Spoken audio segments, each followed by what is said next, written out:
Hello everyone, আমি রিয়া। আমার এই নতুন একটা মিনি ব্লগে তোমাদের সবাইকে স্বাগত।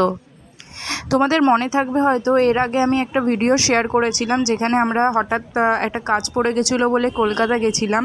তো সেদিন যে কলকাতা গেছিলাম, কলকাতা যাওয়ার পথে আমাদের এই ব্যাগটা ছিল, এই ব্যাগটা ছিঁড়ে গেছিলো। তো ওইটাই গিট বেঁধে আপাতত সেদিন কাজ চালানোর মতো কলকাতায় চলে গিয়েছিলাম, কিন্তু সেদিন আর সারানোর টাইম পাইনি। তো আজকে একটু বেরিয়েছি ব্যাগটাকে সারানোর জন্য। ওই যে ওই কালো মতো জিনিসটা দেখছো, ওইটাই ভেঙে গেছিলো, তো ওটা সারানোর জন্যই একটু বেরিয়েছিলাম। তারপর এটা সারানো হলে আমরা আরেকটা জায়গায় গেছিলাম। তো তোমরা তো সবাই জানো, যারা ভিডিও আমরা করি তাদের কাছে ফোনের যে স্ট্যান্ডটা, সেলফি স্টিকটা, সেটা কতটা জরুরি। তো ওইটা আমার আগে একটা ছিল, ওইটাও ভেঙে গেছিলো। তো ভাবলাম যে একবারে যখন বেরিয়েছি তো আর একটা সেলফি স্টিক কিনে নিই।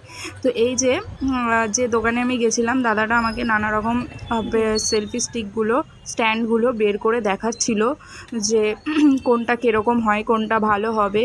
তো এই যে স্ট্যান্ডটা দেখাচ্ছিল, এটা অনেকটা বড় ছিল, আর বড়গুলো হাতে নিয়ে কাজ করতে অনেকটা অসুবিধা হয়। তো আমার কাছে কমফোর্টেবল ছোটোটাই আমার কাছে বেশি কমফোর্টেবল হয়। তো আমাকে এই দাদাটা সব কিছু বলছিল যে কোনটা বেশি আমার পক্ষে সুবিধাজনক হবে, বড়টা নিলে না ছোটোটা নিলে। কিন্তু আমি ভাবলাম যে যেহেতু আমি আগে ছোটোটা দিয়েই কাজ করেছি, তো ওটাই বেশি আমার কাছে কমফোর্টেবল। তো ভাবলাম যে তাহলে ছোটোটাই নিই। তো আমি দাদাকে বললাম, থাক দাদা, আর বেশি কিছু দেখাতে হবে না, তুমি আমাকে ছোটোটাই দেখাও। এই যে এটা হচ্ছে সেই ছোটোটা, আর ও যেটা ছিল ওটা অনেকটা বড় ছিল। এই যে এটা হচ্ছে বড়, আর আমার হাতে যেটা আছে ওটা ছোটো। তো সবার শেষে